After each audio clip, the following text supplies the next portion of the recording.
Good morning, Tony. Roxia, you are exactly right. The UN Refugee Agency says more than 1 million people have fled Ukraine, and half of them, over 500,000 people, have ended up here in Poland. We are at one of those refugee donation and customs immigration centers. We have watched people come through all day collecting items because many of them came with just the backpacks on their backs, the clothes on their backs, and maybe a few other small bags.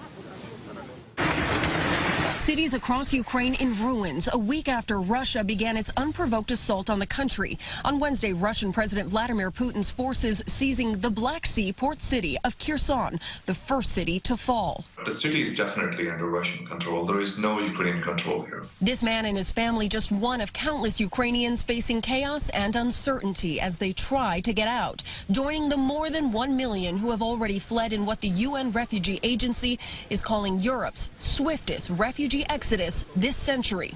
We see chaos at the borders. There's still long queues of people to get out, traffic jams, trying to find any way to find their safe route, their escape route.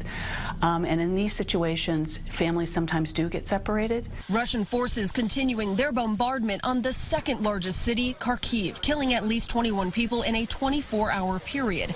Despite Russia's advances, Ukrainian President Volodymyr Zelensky, in a taped address, remaining defiant in the face of war, urging his troops and civilians to keep up the resistance. Our army is doing everything to fully break the enemy. Nearly 9,000 Russians have been killed in 1 week. Ukraine doesn't want to be covered by the dead bodies of soldiers. Go home. And here we did watch a number of folks head out on a train back to Ukraine. Some folks headed to Lviv, where they were going to go, also help those in Ukraine. So a lot of people pitching in today. We know there are peace talks, a second round going on between Russia and Ukraine. However, both sides very much firm in their demands, and it doesn't look like either really willing to let up at this point. Tony, Roxia?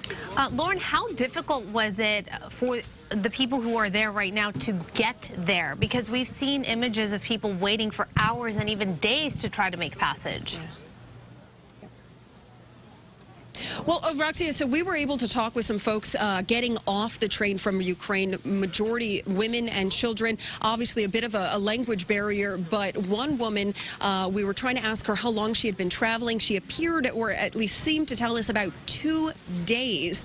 And when they get here, though, many of them don't have a lot. And so what you're seeing behind me is a lot of volunteers coming together. And if I can kind of show you what we're looking at this hour, because it is later in the evening, it's about dinner time here.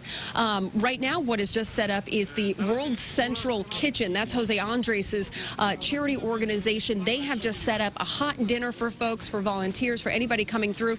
Get a hot cup of soup, some hot tea. So there's a lot of donation supplies for these refugees once they do get here, but a very tough journey for so many people. And unfortunately, we are only expecting it to get worse, and a lot more people show up in the coming days.